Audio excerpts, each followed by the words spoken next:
I'll show you how I made this spoon spatula called a spoonula. So it's good for spatula, and you can use it for as a little bit of a spoon as well, of course. There are a couple problems with it. So this came from a branch of a cherry tree, but this wood right here was very white and extremely soft, softer than balsa wood. So I removed most of it and I put this thin piece of veneer cherry heartwood, which was left over when I was cutting this out, glued that on, or epoxied it on, and I ended up coloring this. First I tried paint, which is a food safe paint, and I tried to match it to this, but I didn't like the look that much, so I just torched it, and I don't have that in the video, so you won't see that, but ended up torching it and then burnishing it. And, you know, I think it looks fairly symmetrical. This was all there. I didn't touch this surface, so that was all there. The other problem was the knot here, which I filled in with black epoxy. To get the surface all shiny like this and hopefully prevent food from contaminating into the pores, I used the burnisher where I could, and also this polissoir. Use the polissoir on the handle and the back. You press down really hard with it, and it creates a nice burnished appearance. You can see that. So there's no shellac, just a little bit of tung oil and burnishing. This is, once this cherry wood darkens, I want to figure out what to do with this residual sapwood. We'll figure out what to do with that. But other than that, it's my first attempt at really making a spoon. But I did find that a lot of the club making that I know applies to this spoon making. I probably didn't do it in the traditional way. So if you want to learn proper spoon making, I'm probably not the guy. But if you're into woodworking and you have tools at your disposal for furniture making and things like that, you probably have enough tools to make a spoon like this. All right, just getting some more lumber for these spoons here. Not spoons for golf, but spoons for the kitchen. Cherry tree. You can kind of see by almost the potato chip appearance of the bark. It looks like it was axed down across this trail. I don't know, maybe earlier this, maybe a year ago, a couple of years ago. The bark's still on most of the tree. So I found a branch way over there, and I cut it off, had a branch point. So this is what I'm left with here. So I'm thinking, let's look at this here. That's pretty punky wood there. This pith is pretty small. I'm wondering if I could use the center of that for the handle, and then look at the other side here, and then we can use most of this part for the spoon part. So we'll see. All right, let's see what we can do here. I'm trying to make this front end. This is my prototype, but I realized I did things wrong. This shouldn't be scooped out. This should be flat like a spatula in the front, right? And then it's going to become more of a spoon in the back. So I'm using this line here. You can see that. That's the line I'm going to work with. I'm just going to use a big 2-inch chisel to see what I can pop off. Just get a bulk of the material off, and then I think I'll go to the rasp. That's what I've been doing so far. I just did a couple passes of that.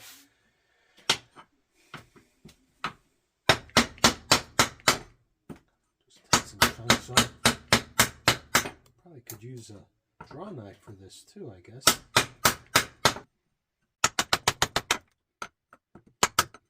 I'm trying to get to this line right here, and I'm going to try the draw knife. I used the chisel for the first part. It's still pretty wet, this cherry, so let's see what we can do.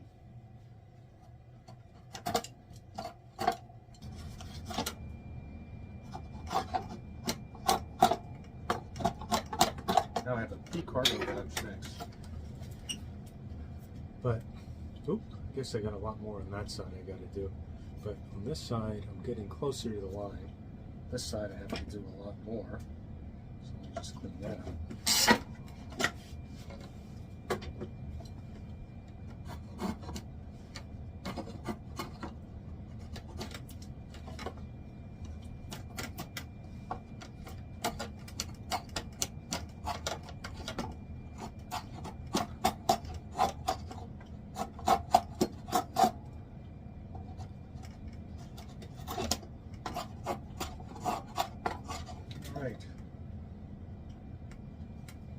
Getting much closer to the line. I can go a little bit more. I guess I will.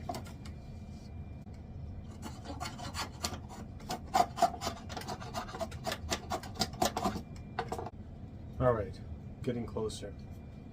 Never done this before. All right, we'll use this big number 820 gouge here and a hammer. See what happens. Just start taking off some material here.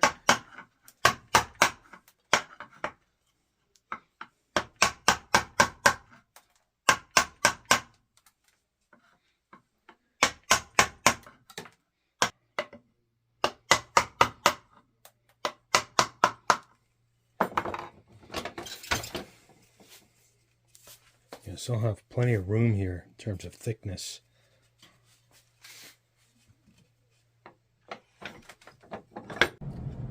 Alright, I penciled in or magic markered in the outline, rough outline of what I want to do. I kind of drew a center line and then worked off of that. This will be the back of the spoon. I'm still going to do more of this shaping here of this spoon, and then we'll work on the handle. Since I got a nice kind of square handle, it'll be easier if I have it in the vise in case I need to. So I'll work on the handle later.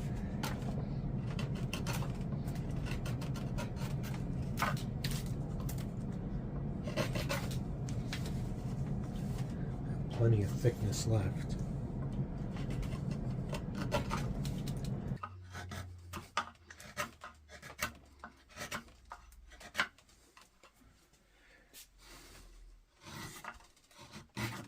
Ugh.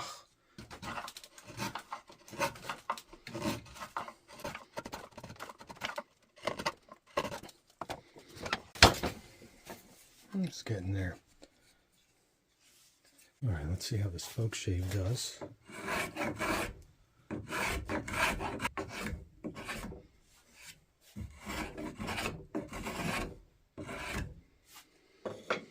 All right, back to carving out the scoop.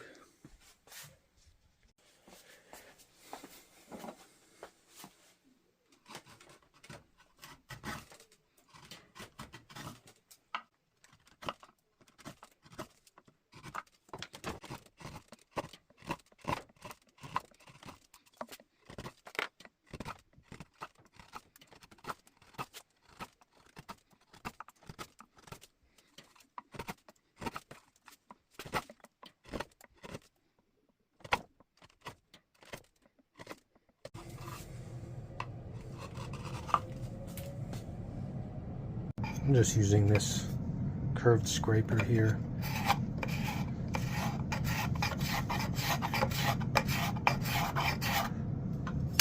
Probably not going to work that end grain. That's going to be difficult on the vise. This is some weird knotty stuff here.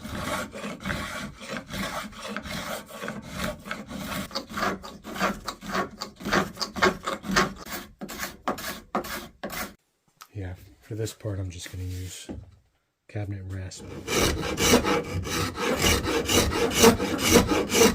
Very difficult grain. I'm not sure what the make sure the rasp doesn't hit that upper side. Just going to kind of round it over a little. Work this way.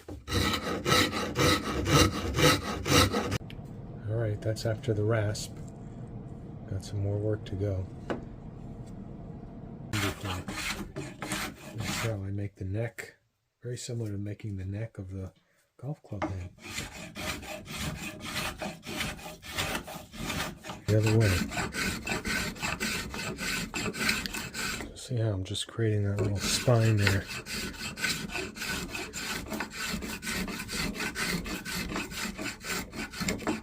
Yeah.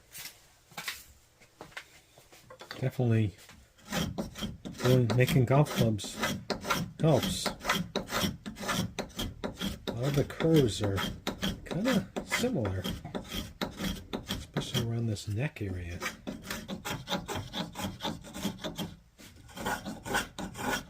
So this way and this way. That. I don't like that.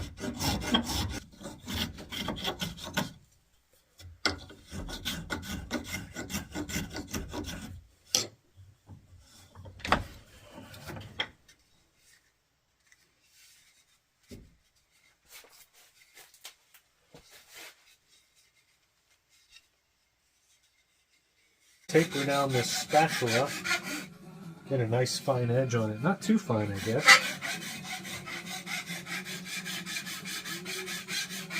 So just trying to create a bevel here.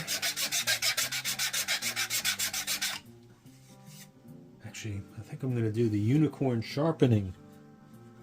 That way the edge will be stronger. So we'll round it over a little. This will be my buffing wheel.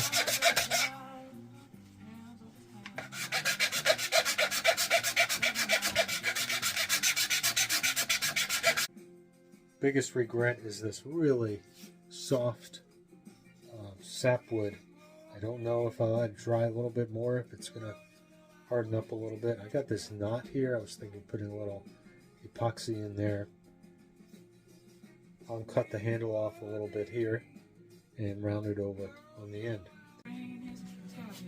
For that knot, I'm just putting some tape here. Blue tape with a hole. I'll use another punch to make the hole.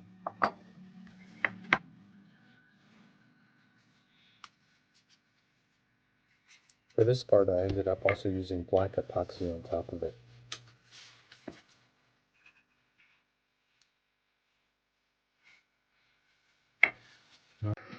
Alright, one of the things is to fix your mistakes. I wouldn't really call this a mistake. Probably was a mistake because I selected the wood wrong.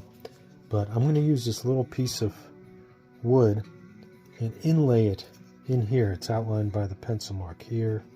Here, I'll dovetail it in there.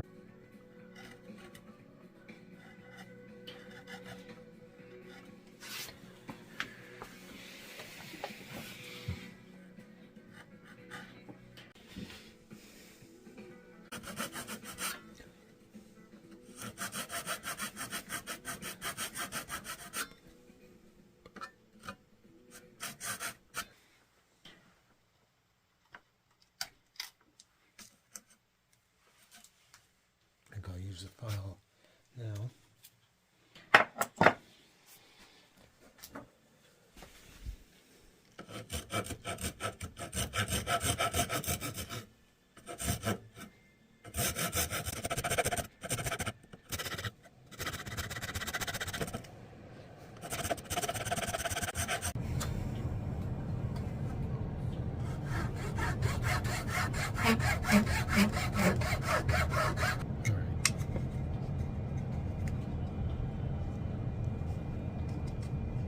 Cut that. Well, I ended up using that lion miter trimmer to create this little, or whatever, dovetail. Then I used the file to create the flat here. I'm using Weld Bond. It supposedly dries clear, so there it is. You can see the little piece in there. See how it turns out in the morning. That's a lot of damage for one spoon. Whew. Gotta clean up now. Okay, so I worked on this. Here's the piece that I glued in. This is that punky sapwood that's here.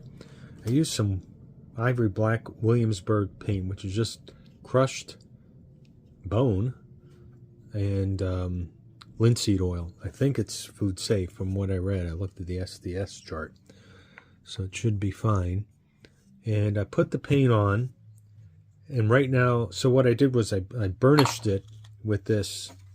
I'm going to try to get it to look like kind of more natural like this.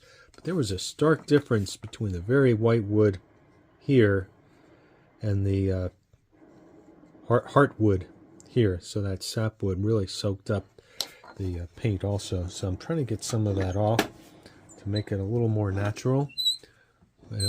Maybe not as stark. So I'm just going to use this. Well, I'm going to get another piece from my backyard. This is Dutch Rush, Equisetum hyemale. I've used it before on my golf clubs. But I want to get this so that the grain shows a little bit more. Just kind of had a subtle look to it. If you use the unused portion, it's probably more like 400 grit sandpaper. The used portion is probably like 1,000 grit. So there's what it looks like. I still don't like this sharp demarcation of the inlaid piece. For some reason I couldn't get the paint to really absorb that. I think because the pores are larger on the sapwood.